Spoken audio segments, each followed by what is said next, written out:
Good morning, नमस्कार, आदाब, सत श्री अकाल दोस्तों। एक बार फिर आपका अपना प्रिय डॉक्टर आदि कश्यप मुंबई चा मानुस। दोस्तों, आज मैं आपके लिए लेकर आया हूं एक बहुत ही अच्छी कहानी जिसमें कि देवरानी और जिठानी की कहानी है, संयुक्त परिवार। दोस्तों, होता यह है कि जब परिवार में रहते हैं तो प्यार भी होता है और लड़ाई भी होती है, और जब आप संयुक्त परिवार में होते हैं तो ये दोनों चीजें होनी स्वाभाविक है। लेकिन हम इसे कैसे मैनेज करते हैं, उसी पर आधारित है आज की ये कहानी। एपिसोड नंबर है 1593, मुंबई चा मानुस, पॉजिटिव कर्मा। शुरुआत करता हूं इस कहानी की कुछ इस प्रकार। दोस्तों, एक संयुक्त परिवार था, बहुत ही खुश परिवार, चारों तरफ खुशियां, संपन्न परिवार। उसमें 2 भाई थे और उनकी पत्नियां भी थी, छोटे बच्चे और आपस में बहुत प्यार। देवरानी और जेठानी दोनों साथ में रहती थी और दोनों एक दूसरे को बहनों की तरह मानती थी।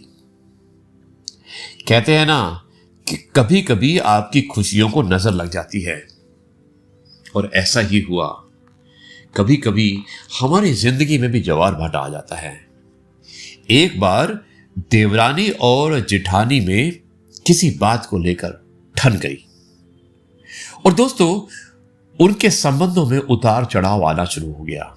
और एक दिन उनकी जिंदगी में सुनामी आ गया। झगड़ा हो गया देवरानी और जेठानी में। इस झगड़े पर विराम तब लगा जब दोनों ने एक दूसरे का मुंह ना देखने की कसम खाई। यानी कि बात इतनी बढ़ चुकी थी कि दोनों ने कहा कि अब हम एक दूसरे का मुंह नहीं देखेंगे। और दोस्तों, दोनों अपने अपने कमरे में चली गई और अपना दरवाजा बंद कर लिया। लेकिन क्या इस बात का कोई सॉल्यूशन था? आधे घंटे बाद जेठानी के कमरे में खटखटाने की आवाज आई।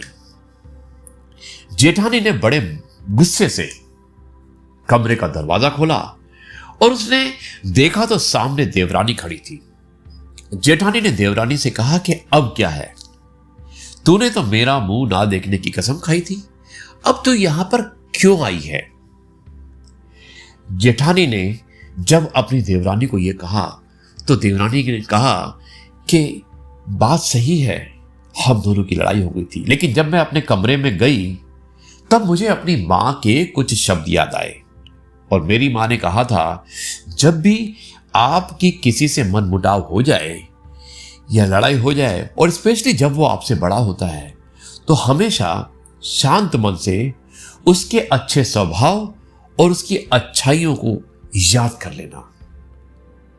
और मैंने यही किया, और जब मैंने आपकी अच्छाइयों को याद किया तो मुझे आपका ढेर सारा प्यार नजर आया, सिर्फ आपकी अच्छाइयां ही नजर आई। और मैं झट से किचन में गई और आपके लिए चाय बनाकर ले आई। आप मेरे हाथ की चाय पिएंगी क्या? इतना सुनते ही जेठानी की आंखों में आंसू आ गए। दोस्तों, ये होता है प्यार। ऐसा ही प्यार होना चाहिए। जब कभी लड़ाई हो जाए तो हमें हमारे सामने वाले के बारे में, उसकी अच्छाइयों के और उसके स्वभाव के बारे में याद अवश्य करना चाहिए। मैं वादा करता हूं, अगर आप याद करेंगे तो शायद आपकी लड़ाई एक बार फिर से प्यार में बदल जाएगी। दोस्तों, संसार का नियम है कि गुस्से से गुस्सा कभी शांत नहीं होता है।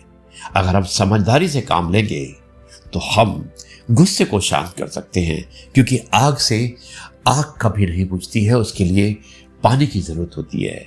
समझदार इंसान बड़ी से बड़ी बिगड़ी बात को भी प्यार के 2 शब्द बोलकर हालात को अपने हाथों में ले लेता है, और स्थिति जो बेकाबू हो जाती है उसे एकदम से काबू कर लेता है।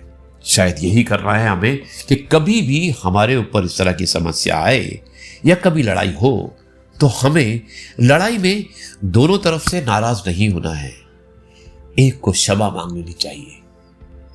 रिश्ते बड़ी मुश्किल से बनते हैं, लेकिन बिगड़ने में समय नहीं मिलता है।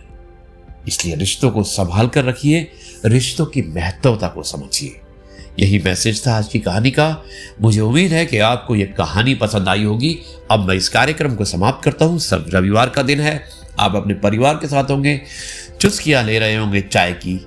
अब इस कार्यक्रम को यहीं पर पूर्ण विराम देता हूं और आपसे कहता हूं नमस्कार, जय हिंद, वंदे मातरम, जय गुरु जी, शुक्राना गुरु जी।